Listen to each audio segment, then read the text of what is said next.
नमस्कार दोस्तों। वर्ग एक काउंसलिंग से रिलेटेड बहुत सारे कैंडिडेट्स के बहुत सारे कॉमन डाउट्स थे। फिर चाहे वो कॉमन डाउट्स वेटिंग वाले कैंडिडेट्स को लेकर हो, ट्राइबल की काउंसलिंग को लेकर हो, महर्षि महेश योगी यूनिवर्सिटी की डिग्री को लेकर हो, विभागीय एनओसी कब बनेगी और उसे कब लगाना है को लेकर हो, या इसके अलावा एफिडेविट संबंधी कई सारे मुद्दों पर आज हम इस वीडियो के माध्यम से चर्चा करेंगे और आपको विथ प्रूफ उसका सॉल्यूशन बताएंगे। इसलिए इस वीडियो में शुरू से अंत तक बने रहें दोस्तों। इसके अलावा भी अगर कुछ कॉमन डाउट्स आपके छूट जाते हैं तो डेफिनेटली आप उसको कमेंट बॉक्स में लिखें, मैं तुरंत ही उस पर वीडियो बनाकर उन डाउट्स को क्लियर करने का पूरा प्रयास करूंगा। तो चलिए दोस्तों, शुरुआत करते हैं इस वीडियो की और जानते हैं कि आपके जो डाउट्स हैं उनका सॉल्यूशन किस प्रकार होगा और किस प्रकार वो क्लियर होंगे। वेटिंग वाले जो कैंडिडेट्स हैं दोस्तों, उनका बहुत ज़्यादा डाउट था कि क्या सर हमें भी डॉक्यूमेंट्स अपलोड करना है। तो आपको बता दूं दोस्तों कि 2018 की जो भर्ती प्रक्रिया थी उसमें वेटिंग और सिलेक्टेड कैंडिडेट्स के ही डॉक्यूमेंट्स अपलोड करवाए गए थे, जबकि इस बार केवल चयनित यानी कि जो सिलेक्टेड कैंडिडेट्स हैं उन्हें ही डॉक्यूमेंट्स अपलोड करने का मौका दिया जा रहा है। जी हाँ दोस्तों, ये थोड़ी सी प्रक्रिया में परिवर्तन विभाग के द्वारा किया गया है। जैसे ही वेटिंग वाले कैंडिडेट्स अपने साइन अप करने जाते हैं तो उसके बाद उनका रिकॉर्ड नॉट फाउंड का ऑप्शन आ जाता है, जो कि ये क्लियर करता है कि वेटिंग वाले कैंडिडेट्स को अभी थोड़ा रुकना होगा। अभी केवल सिलेक्टेड कैंडिडेट्स ही डॉक्यूमेंट्स अपलोड कर पाएंगे।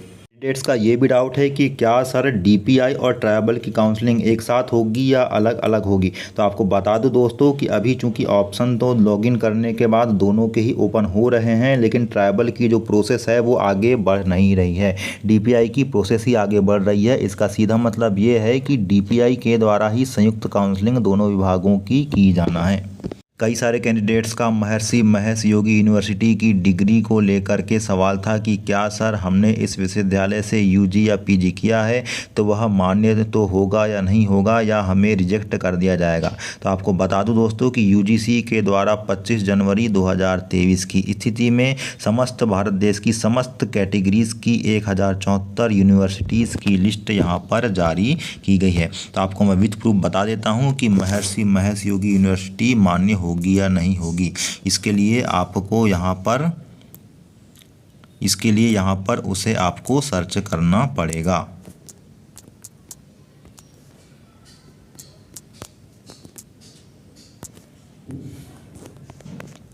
आप देख सकते हैं कि हमने जैसे यहाँ पर सर्च किया, सरल क्रमांक 479 पर महर्षि महेश योगी वैदिक विश्वविद्यालय जबलपुर, जो कि एक प्राइवेट यूनिवर्सिटी है और 1995 में इसकी स्थापना हुई थी, ये आपके सामने आ गई है। कहने का मतलब ये है दोस्तों कि यह यूनिवर्सिटी पूरी तरह से लीगल घोषित की गई है। और आपको बता दूं कि इसी यूनिवर्सिटी से लोगों ने पीजी करके 2018 की एग्ज़ाम में चयन प्राप्त किया है और अभी भी जॉब कर रहे हैं। तो आप किसी भी प्रकार के भ्रम की या टेंशन की स्थिति में बिल्कुल ना रहें, आप निश्चिंत होकर डीवी कराने जाएं।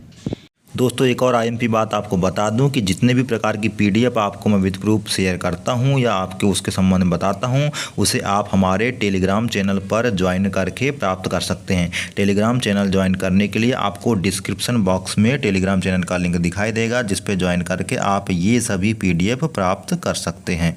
दोस्तों, कई सारे कैंडिडेट्स का ये भी डाउट था कि क्या सर हम किसी भी ज़िले में डॉक्यूमेंट्स वेरिफिकेशन करवा सकते हैं। तो जी हाँ दोस्तों, आप अपनी सुविधा के अनुसार जिस ज़िले में चाहें उस ज़िले में डॉक्यूमेंट्स वेरिफिकेशन करवा सकते हैं, बशर्ते इसके लिए आपको सबसे पहले अपना ज़िला चूज़ करना होगा। लेकिन दोस्तों, ये शर्त अतिथि शिक्षकों के लिए लागू नहीं होती है। अतिथि शिक्षकों के लिए निर्देश हैं कि वो उन्होंने जिस ज़िले में अतिथि शिक्षक के रूप में पढ़ाया है उसी ज़िले में वे डॉक्यूमेंट्स वेरिफिकेशन करवा सकते हैं, किसी अन्य ज़िले में नहीं। विभागीय एनओसी को लेकर के भी कई सारे कैंडिडेट्स के डाउट थे कि विभागीय एनओसी किस प्रकार बनेगी और एनओसी कब लगने वाली है। तो दोस्तों, बता दूं कि आप जिस भी विभाग में रहे होंगे उस समय आपने अपने विभाग को एक अनुमति पत्र लिखा होगा परीक्षा में बैठने के लिए। उस अनुमति पत्र के साथ ही आप अपने विभाग के जो मुख्य कार्यालय है उससे अनुमति प्रमाण पत्र यानी कि एनओसी बनवाएंगे।